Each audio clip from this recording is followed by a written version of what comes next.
واقعات سیرت النبی صلی اللہ علیہ وآلہ وسلم قسط نمبر 40 اپنا اسلامک اسٹوڈیو کے معزز ناظرین، حضرت عائشہ رضی اللہ عنہا حضرت ابو بکر صدیق کی صاحبزادی تھیں۔ والدہ کا نام زینب بنت عویمر رضی اللہ عنہا اور کنیت ام رومان تھی۔ ناظرین، حضرت عائشہ رضی اللہ عنہا اپنے بھانجے حضرت عبداللہ بن زبیر رضی اللہ تعالی عنہ کی نسبت سے ام عبداللہ کنیت کرتی تھی۔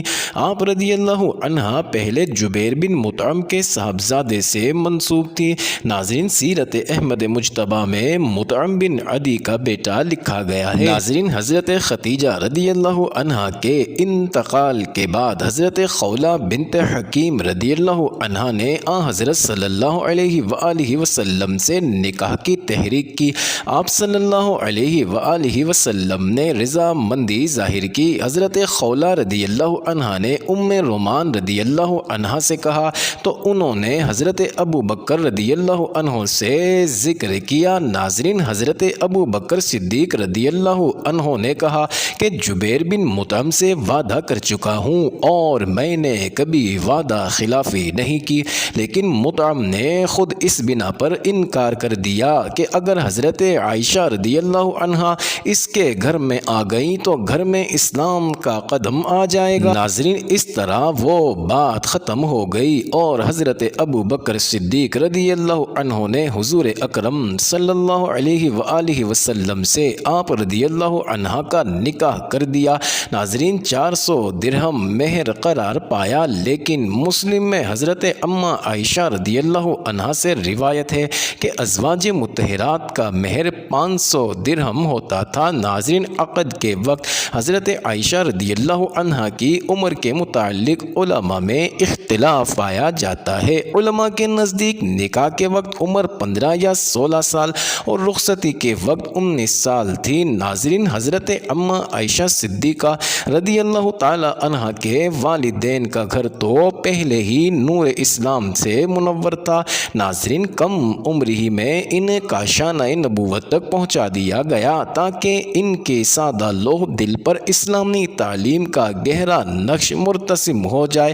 چنانچہ ہم دیکھتے ہیں کہ حضرت اماں عائشہ رضی اللہ عنہا نے اپنی اس نوعمری میں کتاب و سنت کے علوم میں گہری بصیرت حاصل کی۔ اسوہ حسنہ اور حضور صلی اللہ علیہ وآلہ وسلم کے اعمال و ارشادات کا بہت بڑا ذخیرہ اپنے ذہن میں محفوظ رکھا اور درس و تدریس اور نقل و روایت کے ذریعے سے اسے پوری امت کے حوالے کر دیا۔ ناظرین، حضرت اماں عائشہ رضی اللہ عنہا کے اپنے اقوال و آثار کے علاوہ ان سے 2210 مرفوع احادیث صحیحہ مروی ہیں اور حضرت ابو ہریرہ رضی اللہ عنہ کو چھوڑ کر صحابہ و صحابیات میں سے کسی کی بھی تعداد حدیث اس سے زائد نہیں۔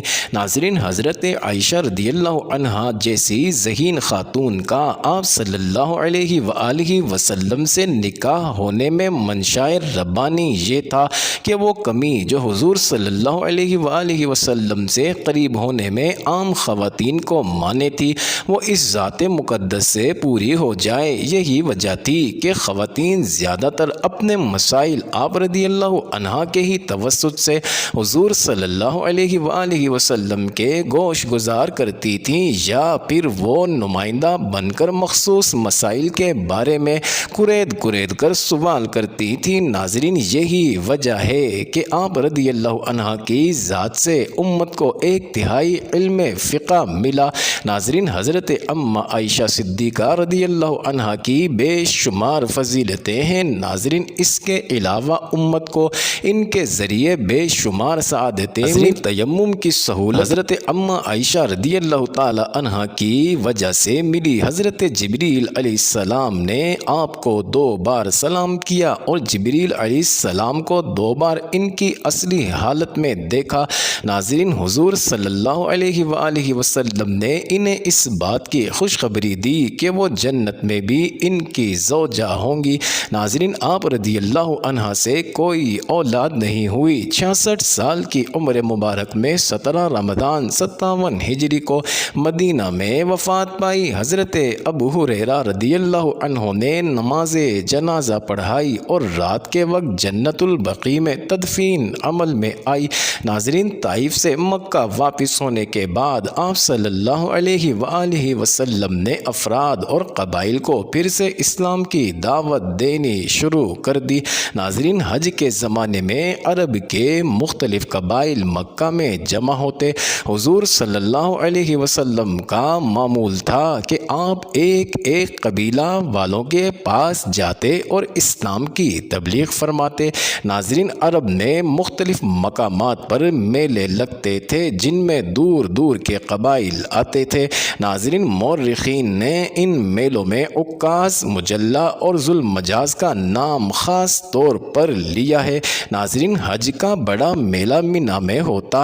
آپ صلی اللہ علیہ وآلہ وسلم ان میلوں میں جاتے اور اسلام کی تبلیغ فرماتے۔ ناظرین، قبائل عرب میں سے بنو عامر، بنو محارب، بنو سلیم، حارث بن کعب، فزارہ، غسان، مزہ، حنیفہ، بنو عبس، بنو نظر، کندہ، کلب، عزرہ، خزارمہ، ناظرین حضر موت کے رہنے والے مشہور قبائل ہیں۔ آپ ان سب قبائل کے پاس تشریف لے گئے، لیکن ابو لہب ہر جگہ ساتھ ساتھ جاتا، اور جب آپ صلی اللہ علیہ وآلہ وسلم کسی مجمع کو مخاطب کرتے تو برابر سے کہتا دین سے پھر گیا ہے اور جھوٹ کہتا ہے، معاذ اللہ۔ اپنا اسلامک اسٹوڈیو کے معزز ناظرین، بنو حنفیہ یمامہ میں آباد تھے۔ جب آپ صلی اللہ علیہ وآلہ وسلم ان لوگوں کے پاس گئے تو انہوں نے نہایت تلخی سے جواب دیا۔ مسیلمہ کذاب، جس نے آگے چل کر نبوت کا دعویٰ کیا، اسی قبیلے کا رئیس تھا۔ ناظرین، آپ نے بازار عکاظ میں بنو عامر کے سامنے اسلام پیش کیا تو ان میں سے ایک شخص بحیرہ بن فراس قشیری نامی نے کہا، اگر ہم مسلمان ہو جائیں اور آپ کو اپنے دشمنوں پر غلبہ حاصل ہو تو کیا آپ اپنے بعد ہم کو اپنا خلیفہ بناؤ گے؟ آپ صلی اللہ علیہ وآلہ وسلم نے فرمایا، یہ کام تو اللہ تعالیٰ کے اختیار میں ہے، وہ جس کو چاہے گا وہی میرا خلیفہ ہو جائے گا۔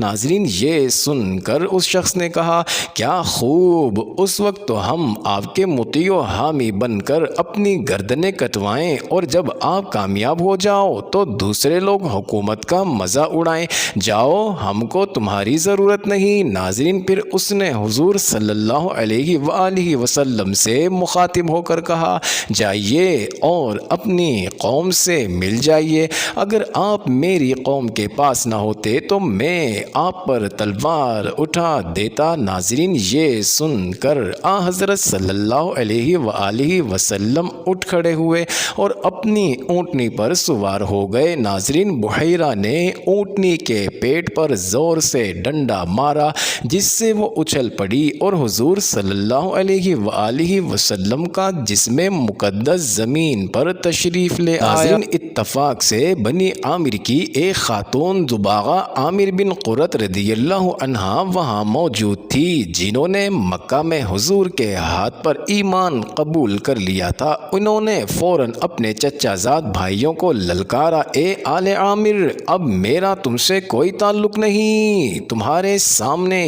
یہ بدسلوکی ہو رہی ہے اور تم میں سے کوئی انہیں نہیں بچاتا۔ ناظرین، ان کے بھائیوں میں سے 3 شخص اٹھے اور بدسلوکی کرنے والوں کی خوب مار پیٹ کی۔ اللہ تعالیٰ نے انہیں ہدایت دی اور بعد میں وہ ایمان لائے۔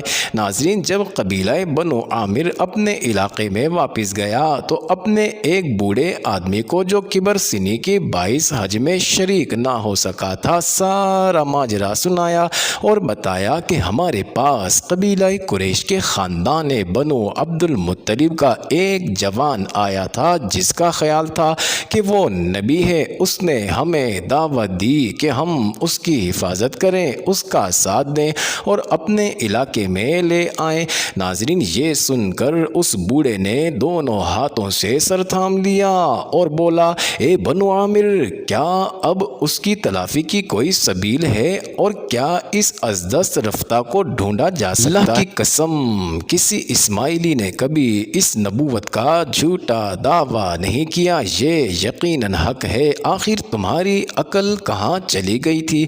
ناظرین، جب آپ صلی اللہ علیہ وآلہ وسلم قبیلہ بنو زحل بن شیبان کے پاس گئے تو حضرت ابو بکر رضی اللہ عنہ بھی ساتھ تھے۔ ناظرین، وہاں آپ صلی اللہ علیہ وآلہ وسلم کی ملاقات ان کے سردار مفروق بن عمر اور ہانی بن قبیصہ سے ہوئی۔ ناظرین، حضرت ابو بکر صدیق رضی اللہ عنہ نے کہا، میرے ساتھ اللہ کے آخری نبی آئے ہیں۔ مفروق نے کہا، میں نے آپ کا تذکرہ سنا ہے۔ پھر حضور صلی اللہ علیہ وآلہ وسلم سے مخاطب ہو کر کہا، اے برادر قریش، آپ کی دعوت کیا ہے؟ آپ صلی اللہ علیہ وآلہ وسلم نے فرمایا، اللہ ایک ہے اور میں اس کا پیغمبر ہوں۔ پھر آپ صلی اللہ علیہ وآلہ وسلم نے سورہ انعام کی آیت نمبر 151 پڑھ کر سنائی۔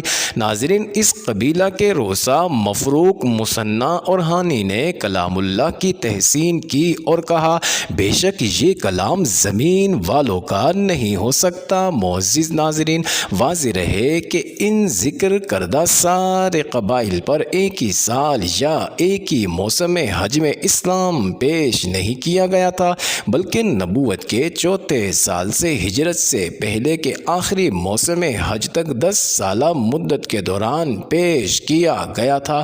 البتہ بیشتر قبائل کے پاس آپ صلی اللہ علیہ وآلہ وسلم 10ویں سال تشریف لے گئے۔